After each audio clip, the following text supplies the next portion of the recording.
everybody. It gives me great pleasure to introduce Dr. Jed Gorlin. I think most everyone in the room already knows Jed. Jed was educated, he got his undergraduate degree at Berkeley, in UC Berkeley in California, and then went on for medical school at Yale. He's trained as a pediatric hematologist, and then saw the light and went into transfusion medicine. Jed is now the medical director of Hennepin County and Memorial Blood Center. And Jed's going to talk to us this morning about about iron studies in donors. Actually, going into transfusion medicine is a sign of apoptosis, but we won't go there. So, the genesis of this talk is really the outcome of an ongoing concern of the FDA, and I, along with Mindy Goldman from the Canadian Blood Services, got to help organize a workshop in the fall of 2011 on donor hemoglobin. We beat up on our best friends, the donors. We have people whose jobs it is to cross-body block the donor after they've given their donation, to have them sign up in 56 days. And what I will suggest as an outcome of this talk is that there is a finite frequency with which most of us reabsorb iron, and that we are, as an industry, pushing donors, our best donors, too hard in creating iron deficiency. So, objectives, want to discuss just how frequent iron deficiency is, talk about the active role the American Association of Blood Banks is playing in trying to mitigate the frequency and severity of iron deficiency, and talk about some ongoing studies, including one that we are participating in ourselves. As a disclosure, my blood center and the Blood Center of Mississippi Valley in Davenport, Iowa, got a grant from ABC. So our study was basically got free iron and free testing, which made it particularly easy to do. Throw in a little Twilight for the Twilight fans. United States and Canada are two of the only countries that have an identical hemoglobin blood cutoff for donors, 12.5 for both men and women. Claudia, can I have you come up here and stand next to me? We ain't the same size, and we don't have the same hemoglobin distribution. The mean for men is close to 15. This is 1.65 standard deviations. So this cutoff of 12.5 is almost 3 standard deviations below the mean for men, which is why men are rarely deferred for hemoglobin, but we are drawing frankly anemic men. Women get deferred 14% of the time. Many of them are not iron deficient. And that's because the cutoff here is only a little more than 1 standard deviation below the mean. This is physiologically ridiculous, and many other countries have cutoffs of 12 and 13 for men and women, which is certainly much more physiologic. To highlight the height distribution, this is a statistics professor at UConn almost 100 years ago, lined up his students in a statistics class, dressed the men in black, the women in white, and you can see there are different but bell-shaped curve distributions from women in height.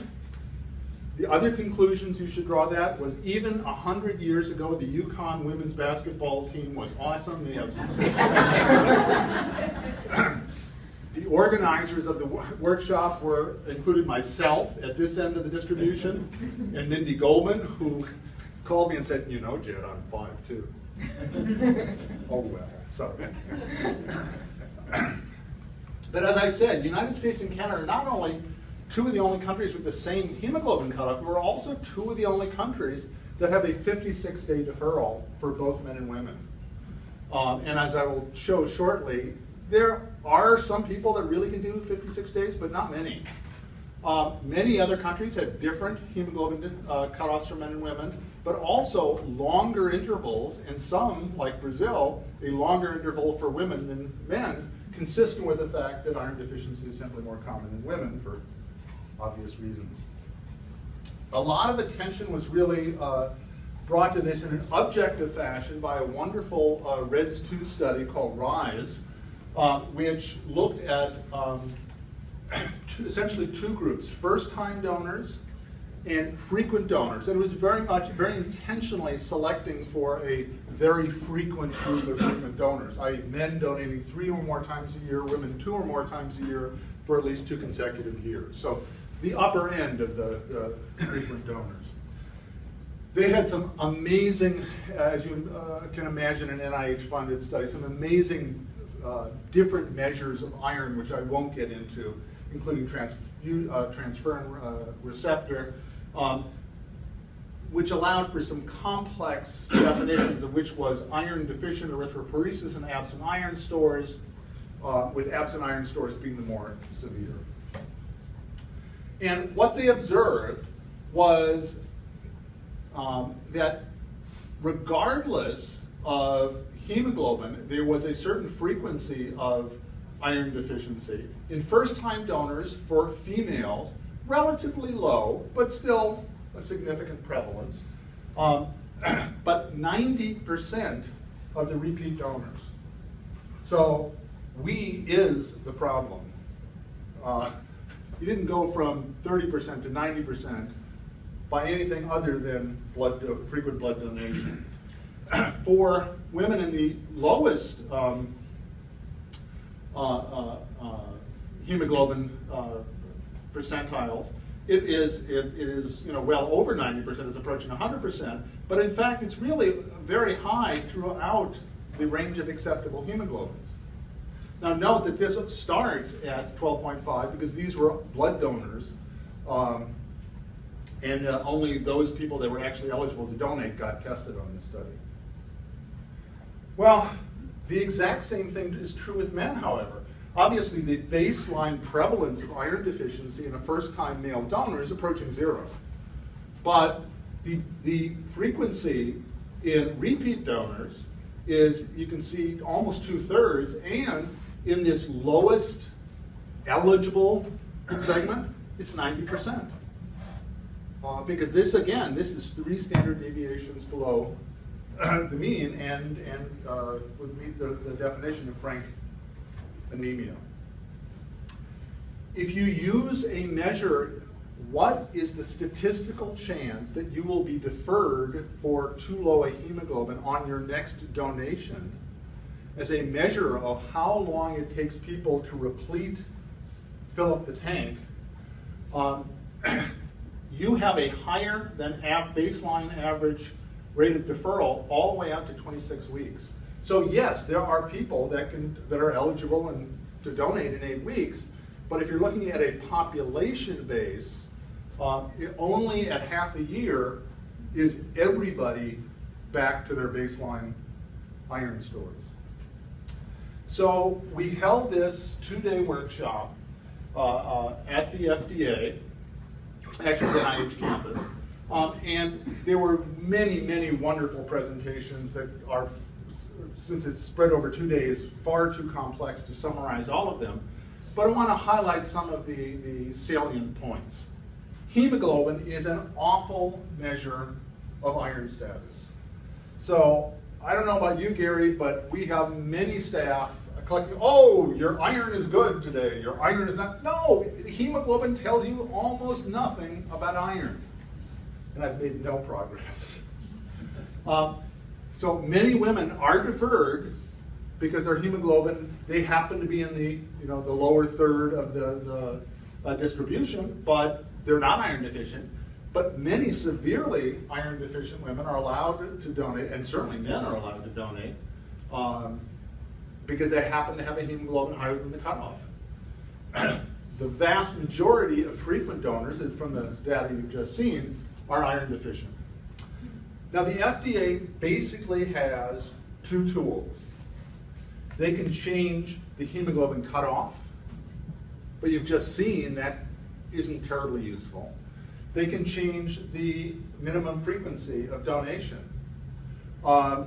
recognizing that who do we push most often but the O negs, and before we affect the blood supply, one needs to be a little cautious about making changes in intervals. And in fact, in truth, it's less important the interval than the number of donations over a longer period. So there are, and a number of pilot studies have documented the efficacy of measuring iron by some means, ferritin probably being the quickest, cheapest, and easiest, and replacing it in those found to be iron deficient. So Barbara Bryant at the NIH, with the world's most dedicated bunch of blood donors, they also have essentially more people, doctors working in their transfusion clinic than they have donors.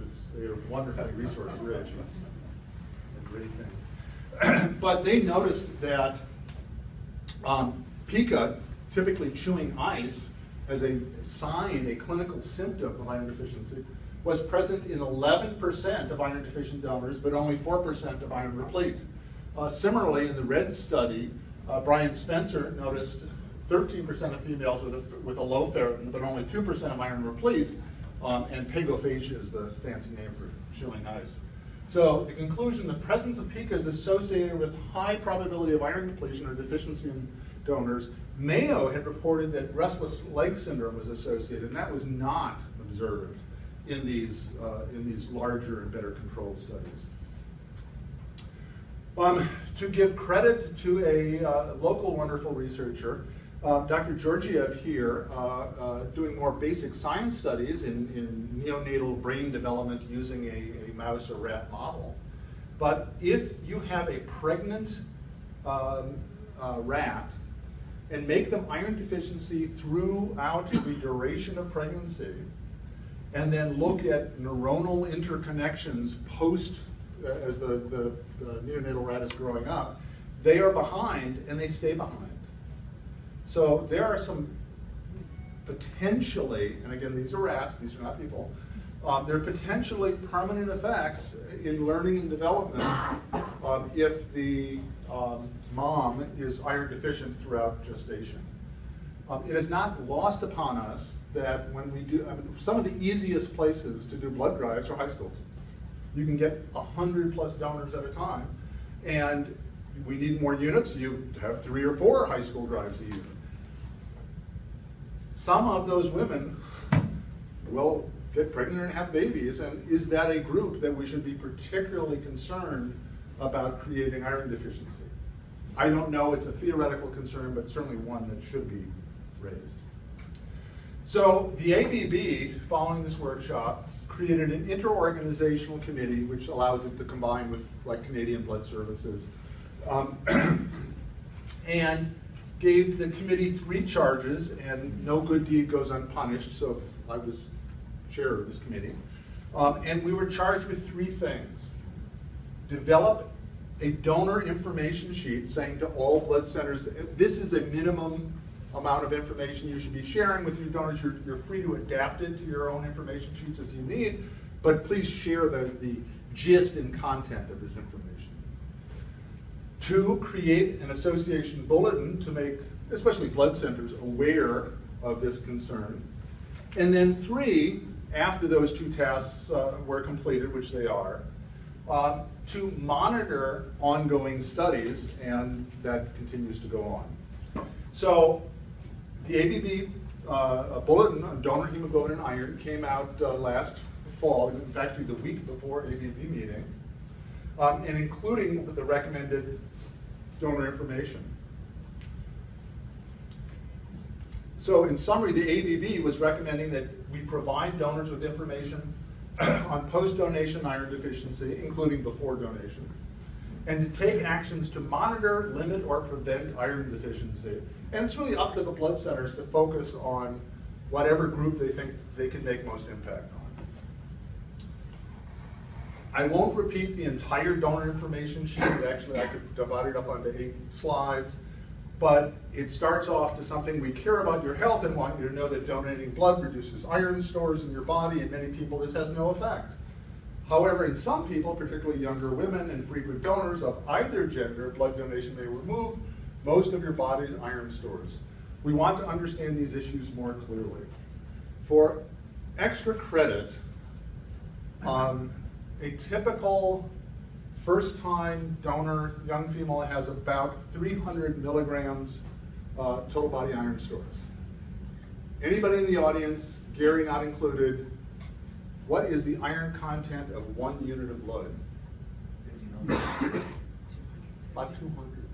About 1 milligram per mil of packed red cells is about 200. So more than half goes out in one donation, right? So specific recommendations in the AABB bulletin: consider measuring iron stores, serum or plasma ferritin. Consider iron replacement that can be provided by the blood collection agency or over the counter. Consider prolonging interdonation interval or limiting the total number of annual donations. But most importantly, post-implementation, have some way of monitoring, does your intervention have positive effects? So to collect, track, tabulate, report any data.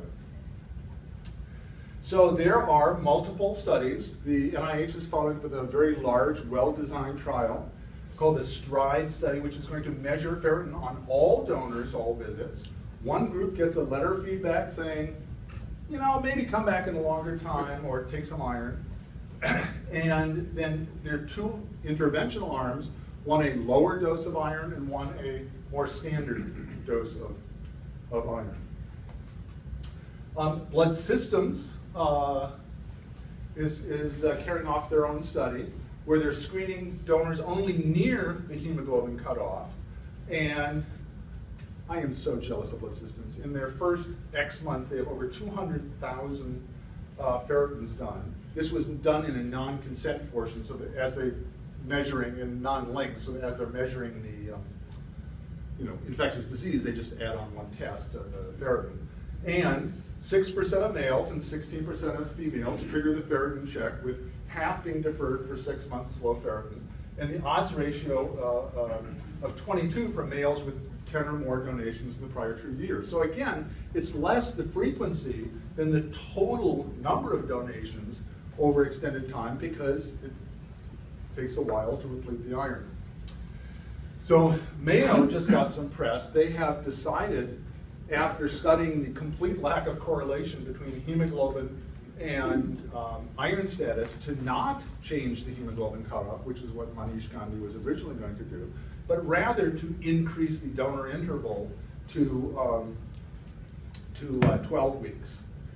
They found, they did 1,000 random whole blood donors. A third were found to have low ferritin, with no correlation to hemoglobin levels, but there was clear correlation to time of last donation, and hence they decided to lengthen the interval.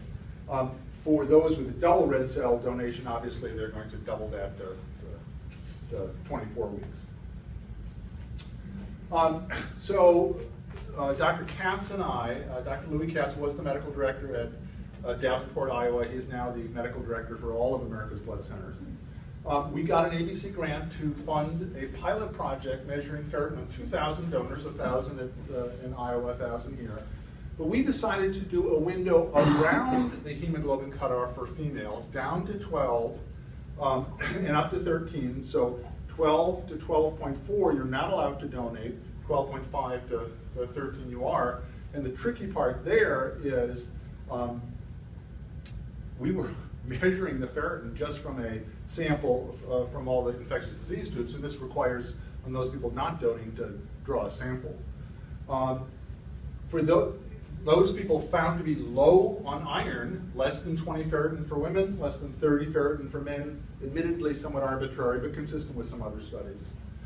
And then we sent them a 100-day supply, 2 capsules a day, of ferrous gluconate. We intentionally chose gluconate because it has less side effects than sulfate, mostly because it has a lower iron content. It's 36 milligrams as opposed to 60. And then defer for 112 days, and then follow up for improvement in ferritin and deferral rate. So for men, only those between 12 and 12.5 and 13.5. If they're less than 12.5, we're not having them donate. If they're really low, obviously we would refer them to the physician, et cetera. Drawing a unit and giving, if they don't want to enroll in the study, they obviously don't have to, it's voluntarily. But if we do, when we draw the unit, we are measuring the ferritin. Louis has gotten a point of care device to do a zinc protoporphyrin, which is also a measure of iron. If you don't have iron to add to the red cell, then the free protoporphyrins are floating around. Much more expensive, so I'm sure the science will be great. I don't see blood centers adopting a $10 plus a test when ferritins are $1 essentially. If they're above 30, we're doing nothing, but if they're below 30, we defer for 112 days and prescribe the iron. For females, one of the things I was trying to do with this study was be able to collect the data to convince the FDA that this 12.5 cutoff for this men and women is insane, and show that there are many women below 12.5 who have no different iron status than those above 12.5. And so they're not protecting any women with that cutoff. So they're not currently allowed. We submitted an FDA variance in August 2012. We actually heard back in August 2013. So if we do something, we have to answer really quick, but oh well, they're shut down. And there's another story there too. So they came back and said, well, it'll require an IND. And we said, wait a minute, to give iron deficient people who have been documented to have iron deficiency, iron, which is an over-the-counter drug, requires an IND?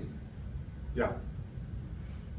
Okay, so we have changed the protocol to meet their requirements, and we've just in the process of submitting an IND. So I'll be an IND holder to give an over-the-counter drug for its label indication. It's a great company. What I was hoping that the variance would allow us is to draw the unit first and do the ferritin second. They said, no, you need to draw the ferritin. If the ferritin is okay, then yes, you can go call back the donor. Since we're doing this after the fact as a batch test, I'm not sure this really buys us any donors, but that's the way they want it done. So for females, measure the hemoglobin. If it's less than 12, obviously we would defer, referral, counsel.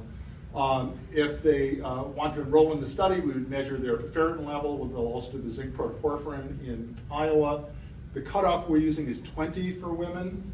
Above 20, no intervention. Less than 20, defer for 112 days, prescribe iron, and then get them back. So, just to give you some insight into donors, this donor tried 6 times with one successful donation, which was, of course, the index donation. Ferritin of 6.83. This is really low. So no surprise getting deferred a lot. But, I mean, these are really quite low ferritins. And you can see, even with these profoundly low levels, sometimes they make it, sometimes they don't. I mean, it's not hemoglobin is not a useful predictor. Initial ferritin, the first 134 participants, you can see the, so under 20 for women, under 30 for men, the vast majority are under. Divided up by gender, males, almost 80%, and females, over 85% with low ferritin. So we also then, as I mentioned, I wanted to be able to prove to the FDA that there really was no difference between women with a hemoglobin 12 to 12.4 versus 12.5 to 13. And there isn't, but they're all iron deficient. So the ferritins are low.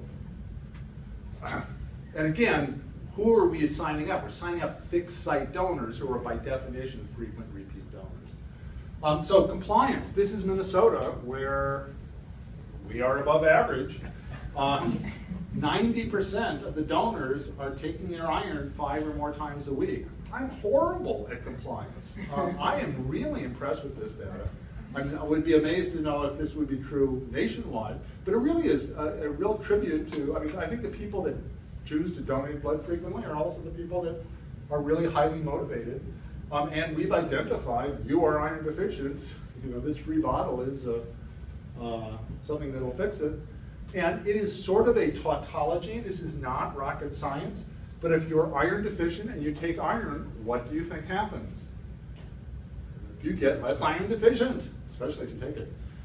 So it improved ferritin, 130% improvement between the initial and the final. And this is the just subtracting the final from the, or the initial from the final. And this is the level you can see, significant increases, average of 18 nanograms per mil. And if you have a small MCV to start, then it goes up. If you already have a high MCV, then no, it doesn't change. And that again would be sort of a immunologic tautology. So inclusion, the total study is 2,000 participants. It has been a slow start. We intentionally started off with a limited number of sites because just the whole logistics of a blood center, sending out iron, et cetera, is a challenge. The study is not amazing science. The study is a proof of effectiveness study. Can a blood center diagnose iron, treat iron, send out iron? Many large institutions blanched at this thought. It can be done. We're doing it. We will do the zinc protoporphyrin, which I think will be a wonderful confirmation that, yes, you can do a point of care test. I am a little skeptical that it's realistic in the long run. While the initial numbers are too small for a lot of statistical analysis, I think it is clearly consistent with the prior larger studies that most eligible donors are quite iron deficient, especially those repeat fixed site donors. And donors who are deferred for 112 days who take their iron are no longer iron deficient. The FDA variants, while I would have liked to be able to draw the units from 12 to women with hemoglobins of 12 to 12.4, we'll still be able to generate the data showing that there really is no difference between the women of 12 to 12.4 and 12.5 to 13. If we had to get an IND to give over-the-counter iron, I am not at all confident they will change the hemoglobin cutoff, but at least it's my attempt to create the data to support it. But the ideal outcome is to demonstrate that these interventions can easily become part of the routine standard practice of blood centers, not just a study, which is the real true goal. So with that, I end and thank you and open it to any questions. Do you fear that, I mean, basically, it's pretty clear you're going to demonstrate that a majority of blood donors are iron deficient. So if the FDA really changes their rules to say, well, we don't care about hemoglobin, we're really concerned about iron deficiency, the deferral rate is going to be so high, it'll severely negatively impact blood supply. They are aware that a large component of blood safety is blood supply. So I think they are increasingly sensitive that FDA good intentions can have counter effects. So I don't see them mandating ferritin. I do see them putting more pressure on blood centers to do something about it. I think this is a thing where they very much want the industry to solve it. And if the industry doesn't solve it, then I think they might step in. So I think the onus is upon us to create, my solution doesn't have to be the only solution, but I think they are looking for the industry to create solutions. And I suspect they will be equally happy with Mayo's lengthening the interval and our giving out iron. It doesn't matter, they both achieve a similar outcome in either case. John? Go back to your MCV slide, Jed. An individual who is very iron deficient at 12.5 is going to have a low MCV and is going to be hypochromic. There are other individuals who might have a hemoglobin of 12.5 who are not iron deficient, and they're not going to be hypochromic. Does the hypochromic red cells release oxygen differently than the normochromic red cells?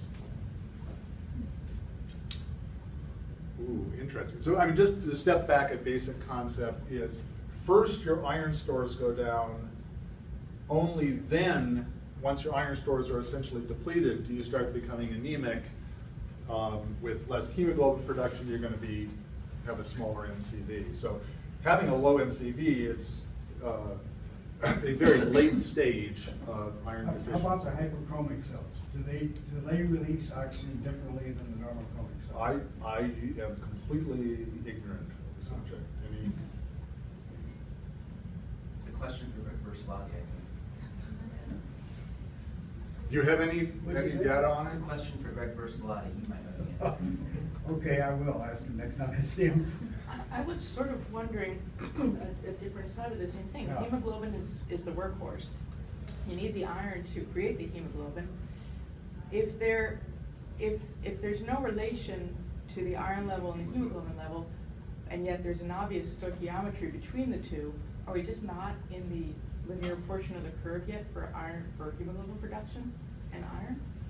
So again, iron stores are independent of hemoglobin. A lot of your iron is in your circulating hemoglobin, but there is also iron being carried around by transferrin and other molecules saying, boy, when you need it, here it is. So first your iron stores go down. So there's no correlation between iron stores and hemoglobin. There is a correlation between very low iron or absent iron stores and low hemoglobin. Yes, people who have profound iron deficiency anemia both have low iron stores and anemia. But you can have a normal hemoglobin and still have very low iron stores. You just haven't gotten so low that you've depleted your red cell production. Jed, I'm curious why you think the erythrocyte protoporphyrin's not going to work. I mean, those instruments were widely used in school screening programs for lead until they decided that there was inadequate sensitivity for detecting lead. And, you know, they had the side benefit of picking up iron deficiency in these young school children. I mean, there were tens of millions of these things measured. The science will work elegantly. Red Cross and us beat each other up over $1 a unit. So adding $10 to each unit, actually more because not everybody makes it, right? So you have to amortize over the people that are deferred.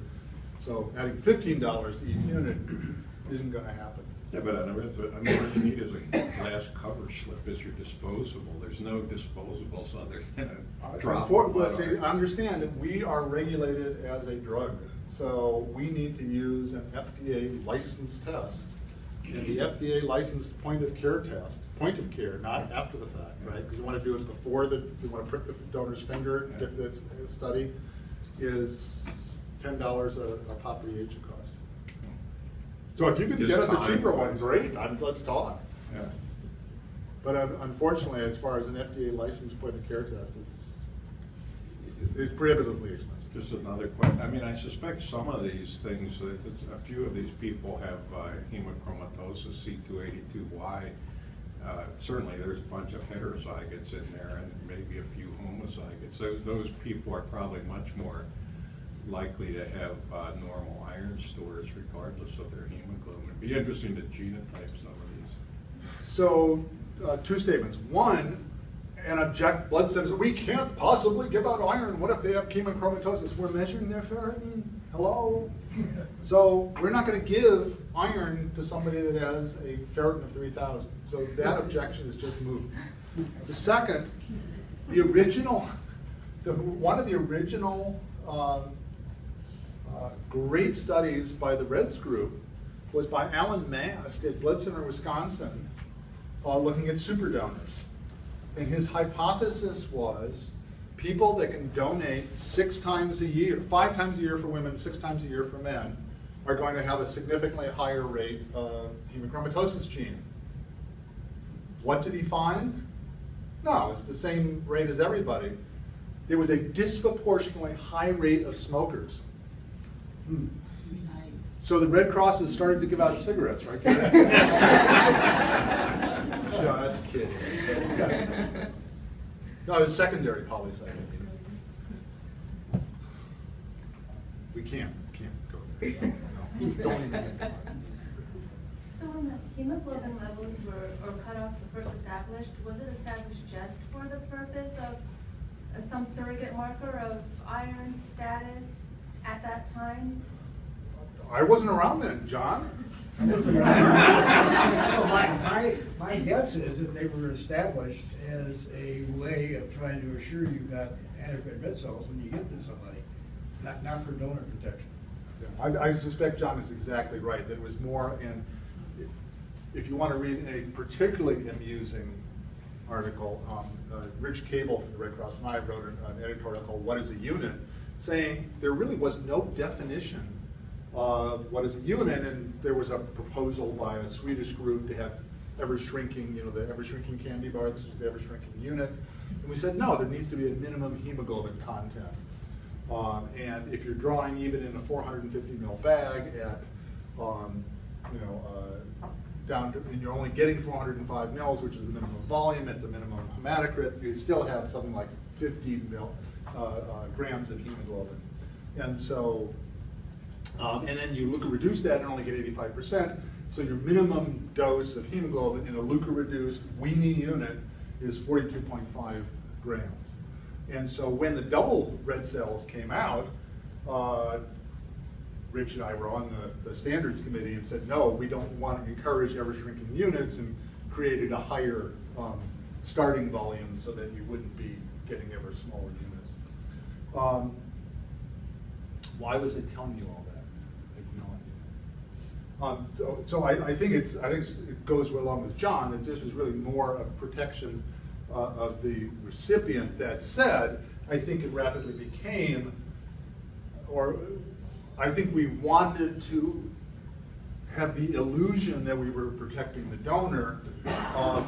And at one point there was, in US history, a higher cutoff for men, and blood centers, I'm embarrassed to say, said, this is too confusing for us, having to tell difference by gender. I mean, all you have to do is ask him a question. If he answers, it's a male, and if she answers, it's a female, right? Anyway, so that is actually the genesis of how the United States and Canada would just do anything we did. So it's not, I'm not making this up. So that's how we got to the same hemoglobin, but it actually historically was not that way. But John is way too young to remember I that. can understand the argument behind, women are physiologically one curve and men are another, but I also think there might be some value to an absolute cutoff, because I only think it's like, like you have that minimum height for going on that roller coaster, and if you have a 5-year-old and he says, well, he's really tall for a 5-year-old, that's still not at an absolute value of height safe, and I could see how, you need a certain absolute value of hemoglobin as a...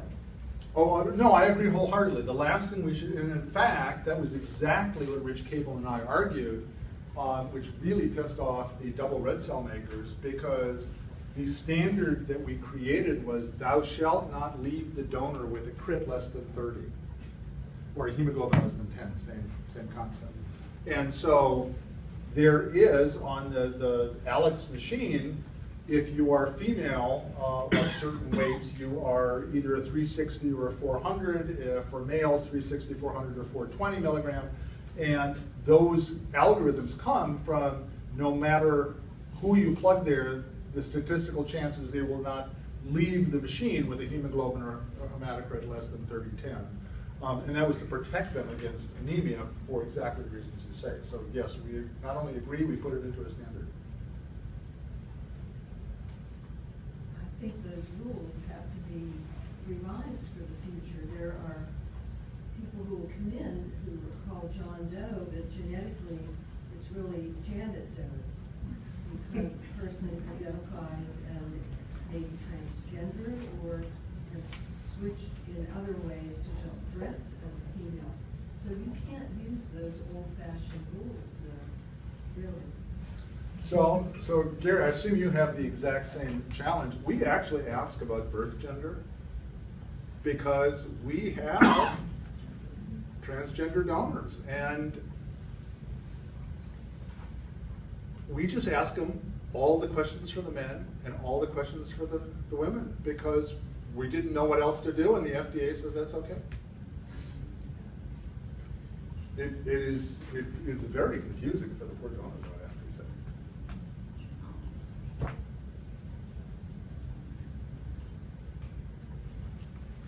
On that note, Thank you.